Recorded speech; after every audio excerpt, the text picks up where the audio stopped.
I have a question that I would like to ask you today. Did Jesus come to bring peace to your home, or did Jesus come to divide your home? Once you think about everything, I want you to put this on your mind. What if Jesus came to bring division in your home? Somebody may say, what do you mean? Well, as I was reading over Matthew chapter 10, and I'm going to read a couple of those verses for you all. And like I always say, when you get a chance to go back, read everything for yourself. But as I was reading over that, and it talked about how Jesus said he did not come to bring peace, but he came to bring a sword. And I'm going to read it to you. And I ask you the question as I'm reading over everything, and I want you to truly think about it.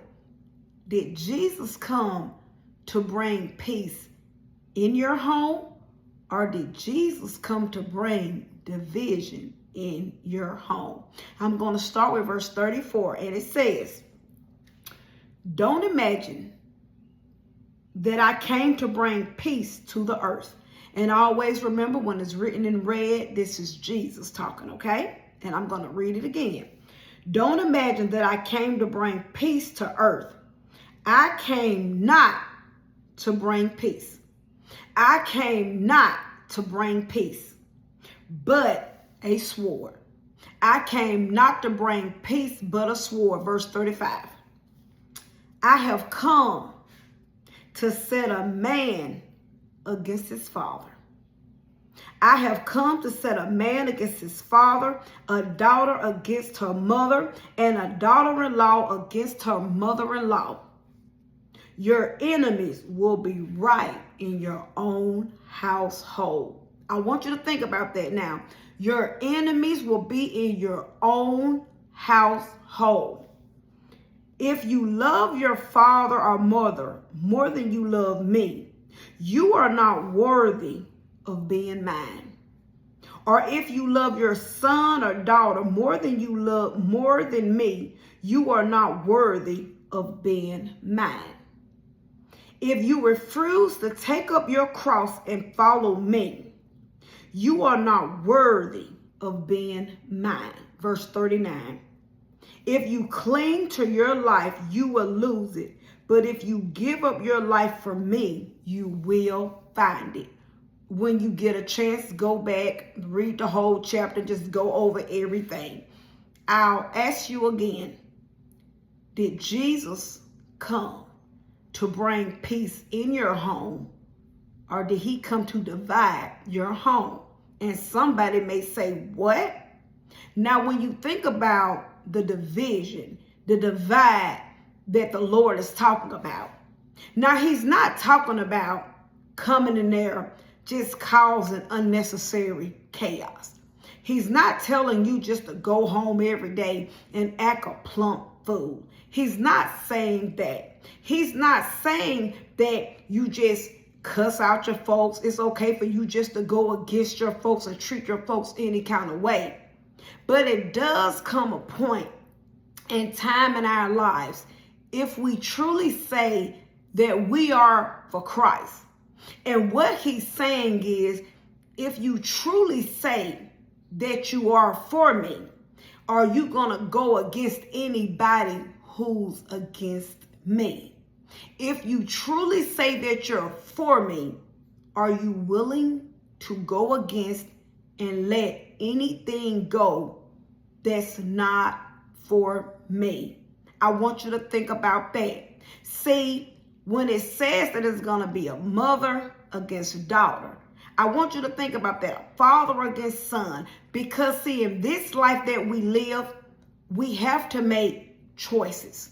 We got to make choices. And if we truly say that we're believers of Christ, we can no longer go along to get along. And if anybody knows that, you can no longer go along to get along. So what is that going to cause? It's going to cause division. It doesn't matter how you put it. It doesn't matter how you spin it. but it's going to cause division. Because see, if Christ has now taken over your life, if you are a new creation because Christ has now taken control of your life, do you think you can keep doing those old things and hanging with those old people that used to mean you no good in your life? Do you think you can still dibbling and dabbling and going places that you know you used to go when you wasn't doing good in your life?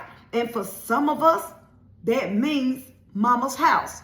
Because see, if you know they still doing all that underhanded, no good stuff at mama's house, if you know every time you go over mama's house and mama is cussing and mama is drinking and mama is doing all kind of stuff at her house, well, how long do you think you're going to be able to keep going to mama's house? See, how long do you think you're going to be able to keep condoning the wrong that goes on at mama's house? I want you to think about it now. Or could it be your mother-in-law's house? How can you be a changed person and you know that your mother-in-law is full of mess? She's doing all this stuff over here that you know don't represent God's best. So do you think you can still keep on dwelling the same places and doing the same thing that you used to do when you say you've been created and made brand new? See, everybody at some point, you got to make a choice. It's simple as that. And that is what God is saying. I did not come to bring peace, but he said, I come to bring a sword. Because Christ is saying, I'm shaking some things up. I'm cutting some things up. I'm dividing some things up. Because you can no longer say that you're for me, but you still dwelling with people, places, and things that go against me. And that means even if it's daddy, even if it's friends, because if you trying to be a better person and you know that your friends are still over here doing this and doing that, how can you still hang with them? How can you still be in the same company with them and say you're trying your best to live for him? I want you to think about it now. How can a house not be divided? How can a friendship not be divided? Because something is going to be divided. Because now I can't keep going along with the same old things that I used to. See, it may used to be funny watching you cuss and act a fool and tell all these jokes and all this stuff, but now it's something new within me. See, it was good to hold that phone and gossip and cuss and laugh all night about a whole bunch of nothing. But if it's something new in me, how can I still do the same old things? See, I think about this story and I think about how this young man who was in a same-sex relationship, and I'll never forget, he called his mom on the telephone and asked his mom, would she be a part of his wedding? The mom said no. She wasn't going to do it. See, the mom said no. She said, son, I love you, but I don't condone the lifestyle that you do. She said, I will not be a part of it. See, it's going to have to be divided. Division is going to have to come. Everybody is going to have to take a stand at some point, and it doesn't matter even if it's your kids. And as a mother and as a father on today, can you truly say, even if your kids is out there living wrong, are you condoning them or are you cuddling them? Are you cuddling them in the sin that they're in?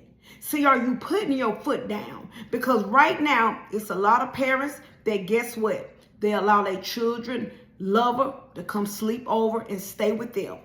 I meet so many people who often say, my son, girlfriend stays with us. Stays with us, not married, just boyfriend and girlfriend living in the mother's house. And see, parents, what you don't understand is you will be held accountable before the Lord for that. See, if you saying that you're for Christ, you got to stand against the things that's not of Christ, and that go for every last one of us. Are you going along to get along, or are you standing your ground saying it's wrong? Even if it's your kids, even if it's your grandkids, even if it's your nieces and nephews, are you saying it's wrong? Because you have some grandmas, they post pictures of their granddaughters dressing half naked. But they go to church, they say they believe in the Lord, but they are posting pictures of their granddaughters dressing half naked. God came for division. He came with a sword to divide, because God is saying, if you are for me, stand for me. If you are for me, you got to stand and you got to go against the things that don't represent me. If you are for me. So what is it on today? That it doesn't matter if it's your grandkids, if it's your kids, if it's your nieces, your nephews, your cousins. At what point now do you have to take a stand and say, I can't go along to get along anymore? What is it on today that you need to be washing your hands of right now? Could it be the organizations that you're part of that you know this don't represent God?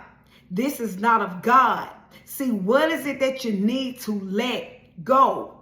Because if we say we are for Him, if we're saying we're for Him, we got to let go things that don't represent Him. Family members, friends, co-workers, people, places, and things. It's just simple as that. It's simple as that. So we all have to overlook our lives on today and truly ask ourselves, am I truly taking a stand? Because we will be held accountable for not taking a stand. We will be held accountable for just going along and getting along. That's my child, so I'm going to do it. That's my brother, I'm going to do it. That's my sister, that's my mama, and I don't care what they do, I'm going to stand with them. And we will have to stand accountable for the decisions that we make. Because if it's supposed to be something different about our lives, what is truly different about our lives? If we still go in the same places, if we still doing the same things, we're saying that we've been made brand new. You're saying that Christ has done something new in you. So is it being seen by the world that there's something different about you? So again, did Christ truly come to bring peace to your home, or did Christ come to divide your home? Because at some point, we all have to take a stand on things that we know is not right. And it can't be no more, but that's my mama, but that's my daddy, but that's my grandma. Because at the end of the day, mama can be wrong. Grandma can be wrong. Daddy can be wrong. It don't mean that we disrespect them, but sometimes we have to keep our distance from them. Sometimes we got to be like, I already know what's going on over their house, so guess what? I'm no longer going to go over their house. I already know what my sister and them are going to be doing at the house, so I'm not even going to go over their house. Because one day all of our eyes are going to close and we are going to be held accountable, because it says we all must pick up our cross. And at some point, we have to pick up our cross. If we truly say that we're living for the King, we got to pick up our cross and start representing the King. And if it's hard, go to the Lord, seek the Lord, pray out to the Lord, cry out to the Lord to say, Lord, I'm ready to start living for you, but I need the strength to let go of anything in my life that don't represent you.